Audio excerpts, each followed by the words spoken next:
Ayer hicimos un comentario nosotros y una de las preguntas que yo me planteaba y les trasladaba también a ustedes era, bueno, después de haber vivido unas elecciones realmente violentas como las que tuvimos durante el proceso de seccionales de febrero pasado, ¿estas elecciones van a ser igual? A propósito de eso, he visto cómo ayer algunos han tratado de ironizar y de hasta mofarse, diciendo que lo sucedido la noche del pasado martes en Huaquillas, provincia del Oro, en la sede de la Revolución Ciudadana, fue un autoatentado o que se trataba de una camareta, alguna cosa por el estilo. Claro, avalados también por la policía que llegó al lugar y dijo, no, no encontramos absolutamente nada. Ah, bueno, valía la pena ayer preguntarse si es que estas elecciones iban a ser igual de violentas y en buena hora que las autoridades electorales y el Ministerio del Interior han tomado acciones, que se hayan hecho eco no únicamente de lo que nosotros dijimos ayer en el comentario, sino también de otras denuncias como las que presentaran hace unos días atrás Juan Carlos y Adrián en el programa de la tarde, de que un candidato, uno solo, aspirante a la presidencia de la República, contaba con seguridad, un equipo de al menos 6 personas entre tropa y oficiales de la policía, con un costo de más o menos $15,000 al mes. Se trata de Fernando Villavicencio. ¿Por qué él sí y por qué otros no? Entonces también le hemos escuchado en algunas intervenciones de medios de comunicación al señor Villavicencio decir que tiene un 90 y pico por ciento de perfil de riesgo según la policía o los servicios de inteligencia del país.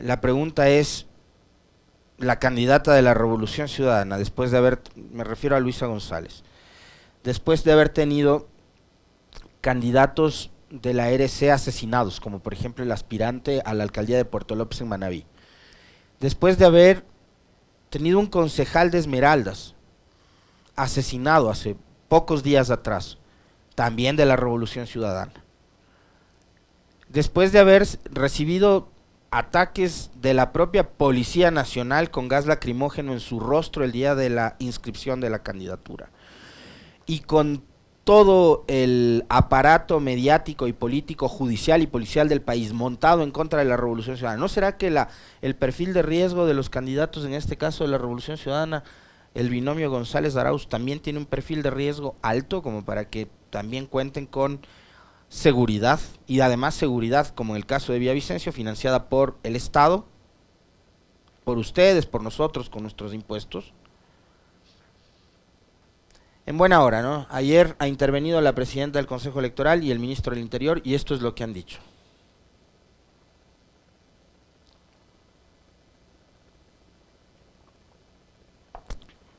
Sí. Son $2,059,000 que el CNE, obviamente a través de este convenio, pues ha garantizado que son recursos para la operatividad de la Policía Nacional en este proceso electoral.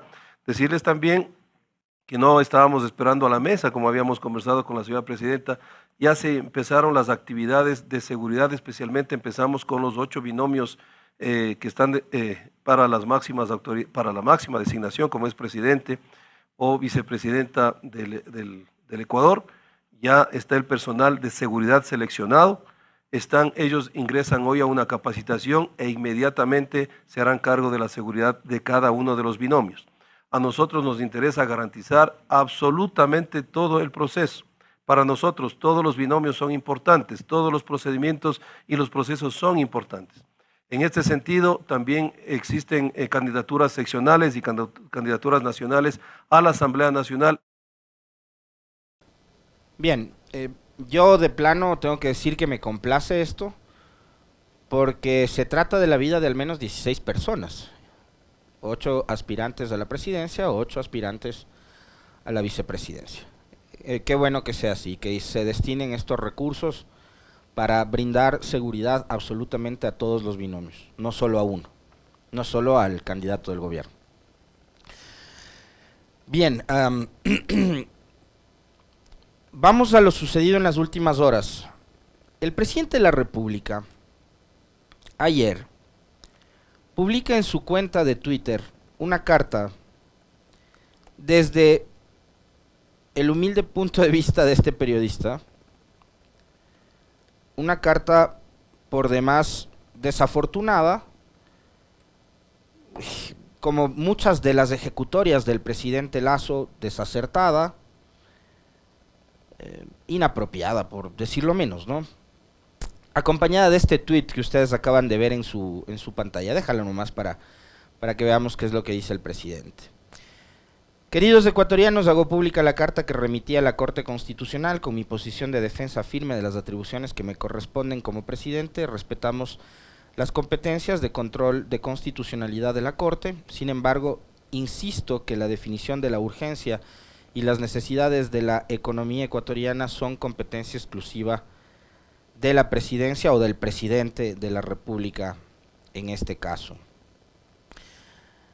El presidente daría la impresión de que, bueno, con este tipo de, ya vamos a ir viendo con ustedes la carta, pero así de entrada simplemente decirles que a mí me causaba mucha gracia, y ahora ratifico, digo, el humor con el que yo me lo estaba tomando, cómo trataban de convencernos a los ecuatorianos, de forma fallida además, estéril de paso, los seguidores del presidente Lasso, de que el jefe de Estado, cuando decidió mandar a la casa a los 137 asambleístas decretando la muerte cruzada, se estaba graduando de demócrata, ¿no? Que era un gran estadista y que frente al obstruccionismo y el bloqueo del que sufría el gobierno nacional por tener una asamblea que no le permitía trabajar al presidente, les manda a la casa a los legisladores. Acto seguido, el presidente en una presentación en donde demuestra además su enorme generosidad con el país y con la democracia, dice, profe, no se ría, por favor, dice, yo no voy a ir de candidato a la reelección, ¿no? Porque como es tan generoso el presidente, que resuelvan los políticos los problemas de la política, porque yo finalmente no soy político, estoy por encima de los políticos del país, soy el más grande demócrata, estadista que ha tenido el Ecuador. Entonces, después de disolver la asamblea, el gran demócrata, el gran estadista, como lo vendieron personajes allegados al propio gobierno, sus ministros, ¿quién es mejor que los ministros para salir a hablar bien de su jefe? El presidente se quiso vender como eso, ¿no? Cosa que no lo es. Y con esta carta que publica ayer en sus redes sociales el jefe de Estado, daría la impresión de que el gobierno sigue en esa permanente y mediocre búsqueda de responsables y de culpables de lo mal que le está pasando el país. O sea, finalmente nunca va a ser culpa del gobierno de Lasso. Nunca va a ser nada en este país culpa del presidente, del que tiene que tomar las decisiones. Siempre queda como as bajo la manga de estos genios de la política el buscar culpables a la situación por la que atraviesa el país. Que además, digamos, son 2 años de permanente crisis política, 2 años de una suerte de constante autosabotaje. Eso es lo que ha hecho Lasso. Y que hasta cierto punto me parece a mí, y yo les decía, les mencionaba siempre esto, el gobierno parecía que en ese caos, que además lo provocaban ellos, que ellos ocasionaban ese caos, esa crisis, era en el escenario en el que ellos mejor se desenvolvían. Era el escenario en el que mejor salían parados los señores del gobierno. Podemos ir viendo una serie de episodios durante estos 2 años que hemos vivido como país. O sea, el país siempre mal, los sectores sociales, la ciudadanía en general, siempre mal, pero el gobierno salía bien parado, porque además este gobierno ha tenido la misma fortuna que el anterior, aunque ya no en su totalidad, pero todavía ha contado con el respaldo de los grandes medios de comunicación. Algunos están tratando de abrir el paraguas en las últimas horas. Algunos están tratando de abrir el paraguas diciendo, híjole, hay que asumir la culpa de lo mal que le está pasando el Ecuador, porque chuta, nosotros censuramos, nosotros vetamos, nosotros bloqueamos, nosotros también fuimos parte de ese aparato mediático que impulsó la persecución. Ya están abriendo el paraguas. Tarde, pero bueno que lo hagan. Y que lo hagan además partiendo del mea culpa, de que asuman la responsabilidad de haber caído en ese juego perverso que lo implementó el gobierno de Moreno cuando compró a los periodistas en reuniones que mantenían en las oficinas de la SECOM con Andrés Michelena y con María Paula Romo y con Roldán y con todo ese grupete, ¿no? Qué bueno que ahora asuman de que cometieron un error. Pero el gobierno de Lasso todavía cuenta con el respaldo de buena parte de ese aparato mediático, que le ha ayudado a sortear estas olas complejas. Por ejemplo, y una de las probablemente más críticas, la del paro de junio del 2022. Un paro que duró 18 días. Pero finalmente el gobierno, en ese como en otros tantos episodios y escenarios conflictivos en lo político y en lo social, terminó ganando tiempo. Que es además algo que al gobierno le ha sido útil durante estos 2 años, que es quemar tiempo, convencer, por ejemplo, en lo de junio a la CONAIE de sentarse, y qué pena decirlo, pero durante esos 90 días o más, sin duda fueron más, es evidente que el gobierno a la dirigencia indígena y a la dirigencia de varias de las organizaciones de base del país les vio la cara. No se le puede llamar de otra manera sino eso, porque fue una burla. Conversábamos con Leonidas Diza el otro día, de 218 temas, etcétera, dijo que ni al 10% se habían llegado a acuerdos que se concretaron. Entonces todo ese proceso de supuesto diálogo fue una burla.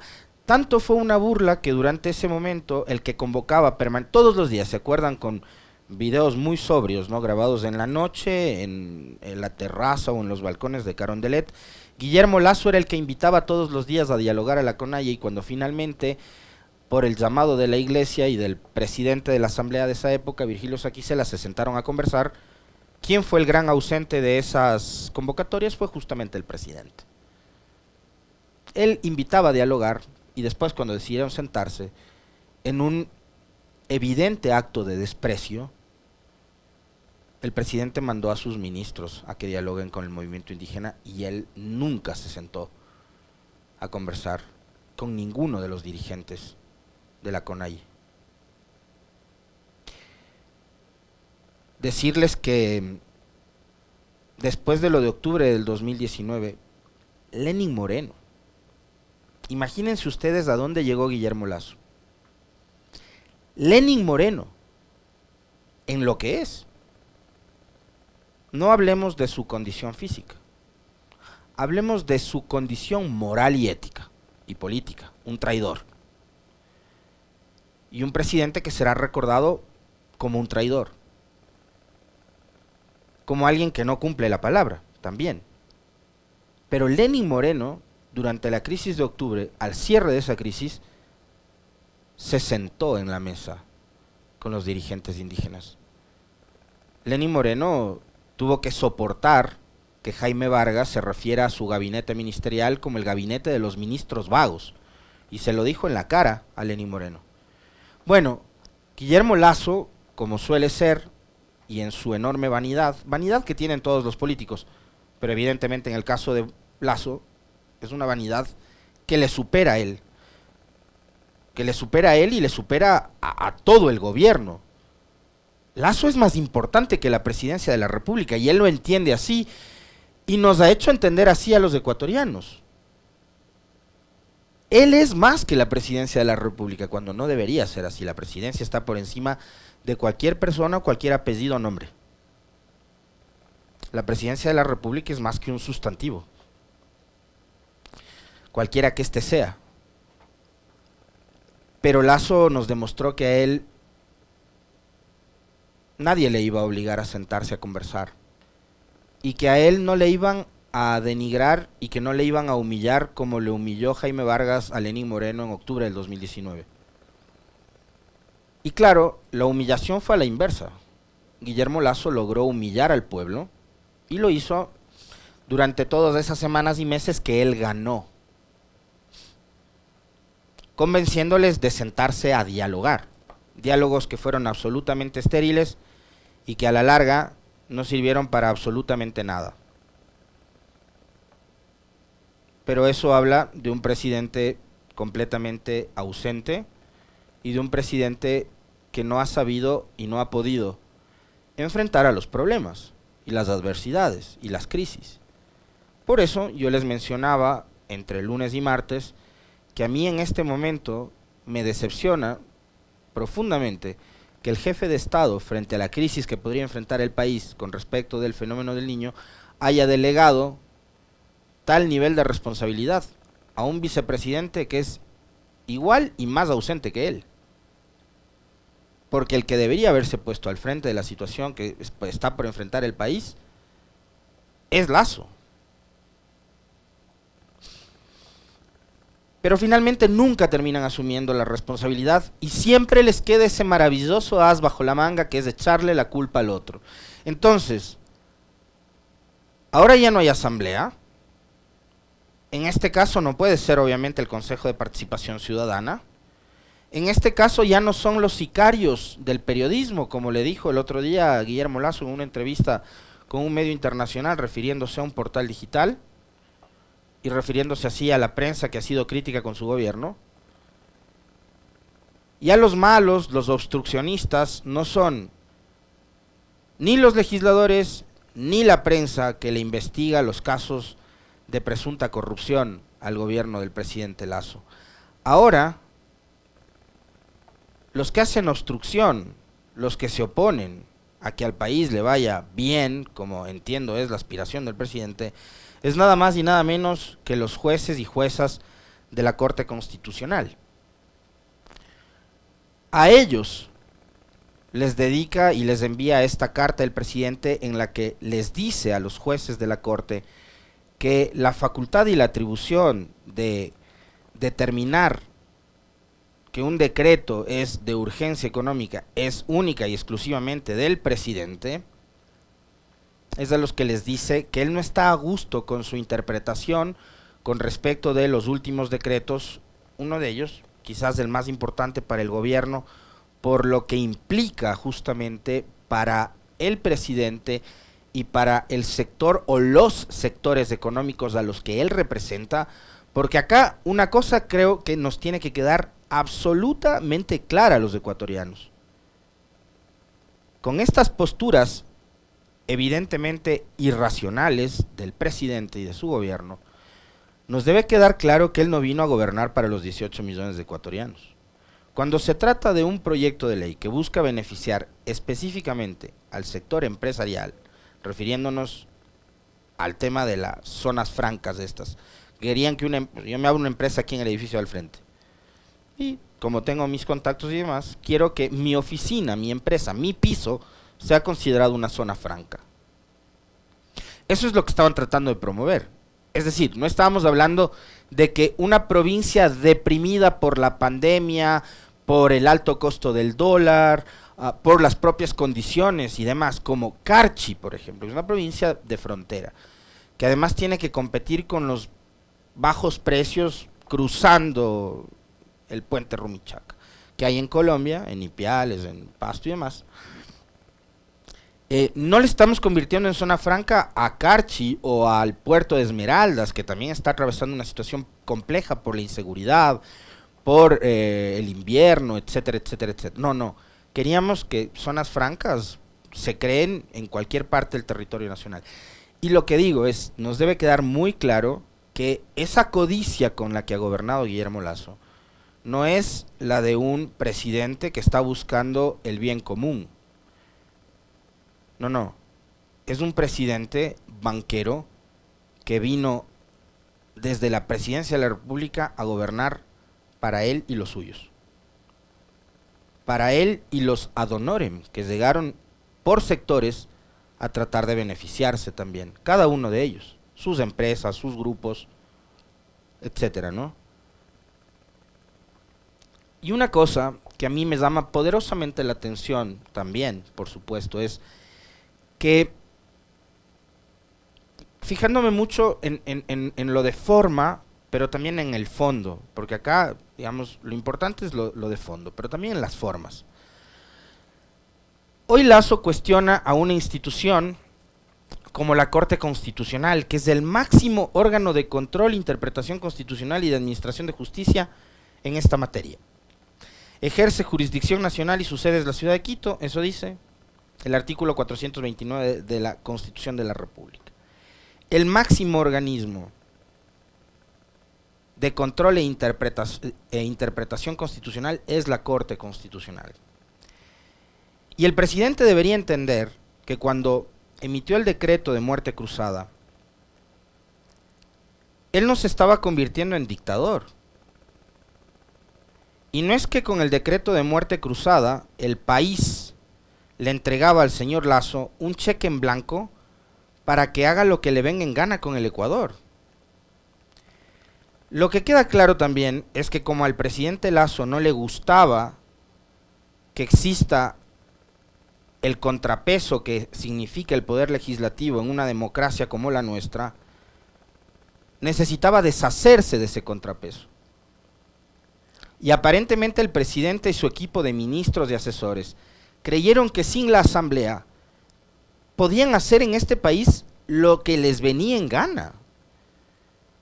Y eso es realmente preocupante. Eso asusta. Si es que en la cabecita de estas personas se les cruzó la idea de que sin asamblea podían hacer lo que se les dé la gana, es que hay que hacerles entender a los señores de que este país, el Ecuador, no es su banco,